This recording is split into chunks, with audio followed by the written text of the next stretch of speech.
comme le dénommé. Comme cela nous a été dit hier par l'apôtre Alain. J'ai aimé cette introduction magistrale qu'il a faite. Il a donné un point qui était très important, que nous devons tous souligner. Il a dit, le dénommé dit Christ notre Pâque.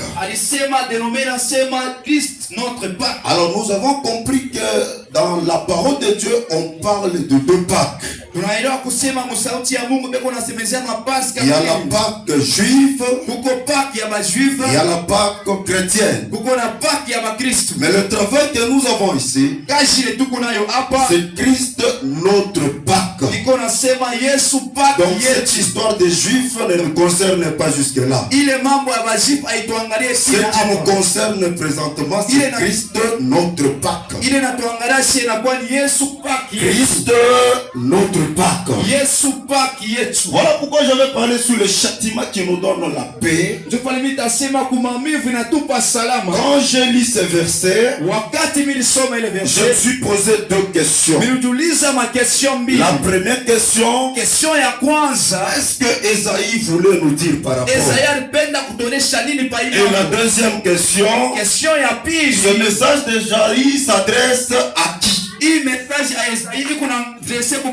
Quand j'ai lu ce verset, je me suis dit ce verset concerne le peuple d'Israël. Ce message a été adressé à un peuple. Mais là, quand j'ai commencé à lire le verset point par point,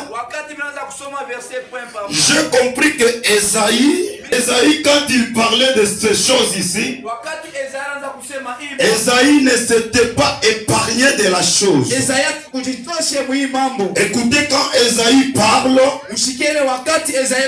il dit, il parle de nos douleurs, il parle de nos souffrances, Esaïe parle de nos péchés. Ça veut dire lui-même Esaïe est dans ce qu'il est en train de dire.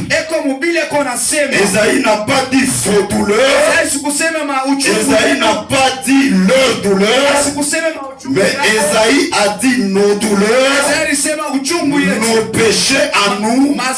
C'est que Esaïe s'était associé aux contemporains de cette époque-là. C'est par là nous avons compris que ce message, c'est un message prophétique. Ce message a été adressé à un peuple. Ce message est un message adressé à Israël. Église, peuple de Dieu, écoutez. Dans la parole de Dieu, nous avons trois peuples à qui Dieu s'adressait. Le premier peuple à qui Dieu s'adressait, ce sont les appelés. Le deuxième peuple à qui Dieu s'adressait, ce sont les élus. Le troisième peuple à qui Dieu s'adressait, ce sont les fidèles. Si tu prenais la parole qui doit aller aux fidèles, tu prends cette parole, tu donnes aux élus, tu empoisonnes un peuple quelconque. Si tu prends la parole de Dieu qui doit aller aux élus, tu donnes cette parole-là aux fidèles, tu empoisonnes un peuple quelque part. Quand vous allez dans l'arche de Noé, vous allez comprendre qu'il y avait trois étages. Dans chaque partie de l'arche, il y avait des animaux. Et chaque partie là, Noé était obligé de leur approvisionner par la nourriture qu'il faut. Attention avec l'église.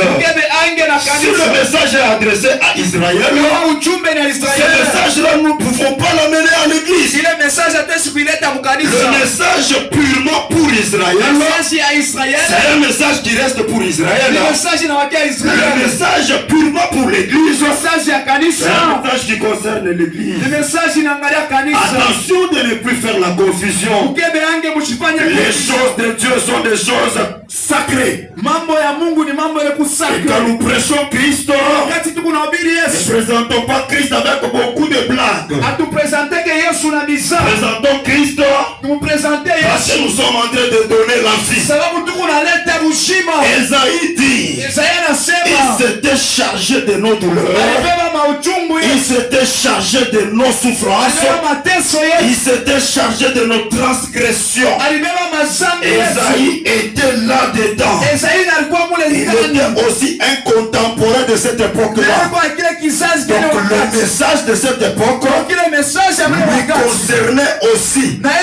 C'est pourquoi je dis à l'église, Jésus est venu sur cette terre avec une seule mission. La mission de Jésus, c'est de mourir pour le pécheur. Mais écoutez, peuple de Dieu, je vais vous scandaliser ce soir. Jésus n'était pas mort pour l'église. Amen. Jésus n'était pas mort pour l'église. L'église à cette époque, l'église n'existait pas. Et l'église n'avait pas péché. L'apôtre Paul, si je l'appelle ici, il va vous dire que l'église jusqu'alors, l'église est parfaite.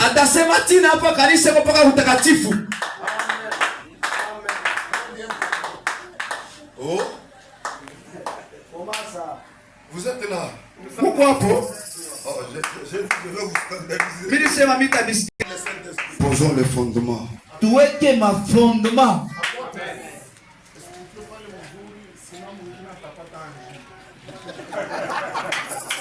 Mon évêque Ange Michel Kabea, le bachelier de la ville. Le seul et l'unique.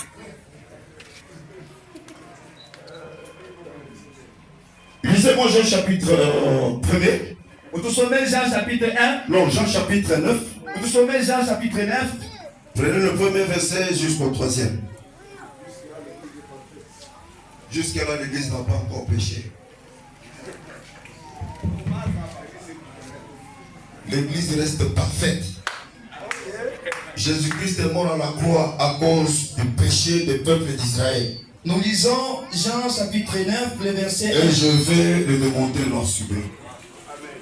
Nous lisons Jean chapitre 9, le verset 1 à 3 au nom de Jésus. Amen. Jésus